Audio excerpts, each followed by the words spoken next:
নিজ এলাকায় গেলেন আওয়ামী লীগ সাধারণ সম্পাদক ওবায়দুল কাদের সাহেব। ওবায়দুল কাদের সাহেব ভোট চাইতে যাওয়ায় কিন্তু তার সাথে অনেক নেতাকর্মী ছিল। এদিকে আওয়ামী লীগের ভোট চাইতে যাওয়ায় আওয়ামী লীগের সমর্থকদের কঠিনভাবে দাওয়া করেছেন গ্রামের মহিলারা। ঝাড়ু নিয়ে যে দৌড়ানি দিয়েছেন সেই ভিডিও এখন সোশ্যাল মিডিয়ায় জোরের গতিতে ভাইরাল হয়েছে। আপনাদেরকে এই ভিডিওতে দেখাবো। এমনকি দেখতে পারবেন যে নির্বাচন নিয়ে এবার খুবই চিন্তিত সিএসি কাজী হাবিবুল আউয়াল সহ নির্বাচন কমিশনার যে বক্তব্য দিচ্ছেন সেটিও আপনাদেরকে দেখাবো এই ভিডিওতে।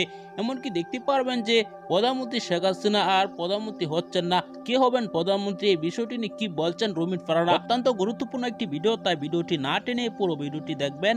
চ্যানেলে নতুন হলে সাবস্ক্রাইব করে রাখবেন পরবর্তী আপডেট পাওয়ার জন্য। ভিডিওতে একটি লাইক, মতামত কমেন্টে জানাবেন।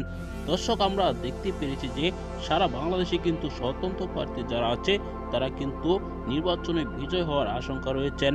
কেননা আওয়ামী লীগকে কেউ চাচ্ছে না। আওয়ামী লীগকে যারাই মনোনয়ন কিনেছেন তারাই কিন্তু এবার বিপুল ভোটে ফেল করবেন বলে জানা যাচ্ছে।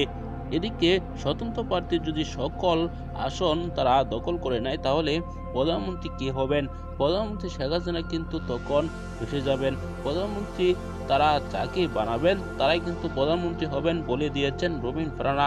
দর্শক, এটি সংবিধানও আছে বলে তিনি উল্লেখ করেছেন। দর্শক, আপনারা এই ভিডিওতে যে তথ্যগুলো পেয়েছেন, আওয়ামী লীগ সাধারণ সম্পাদক ওবায়দুল কাদের সাহেব তিনিও কিন্তু প্রচারণায় নেমেছেন, ভোটের মাঠে তিনিও সরব হয়েছেন। দর্শক, এদিকে নির্বাচন কমিশনার তিনি মন্তব্য করেছেন যে পুলিশ কর্মকর্তারা বিএনপির অসহযোগ আন্দোলন বা বিএনপির অবরোধ ঠেকাতে ব্যস্ত, তারা নির্বাচনের মাঠে এতটা সময় দিতে পারছে না, সেজন্য কিন্তু নির্বাচন নিয়ে আশঙ্কা প্রকাশ করেছেন নির্বাচন কমিশনার। দর্শক, এসব বিষয় নিয়ে আপনারা বিস্তারিত ভিডিও দেখেছেন, আপনার মূল্যবান মতামত জানাবেন।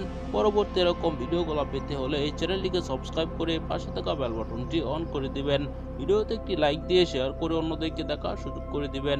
এই মুহূর্তে বিদায় নিচ্ছি। আসসালামু আলাইকুম।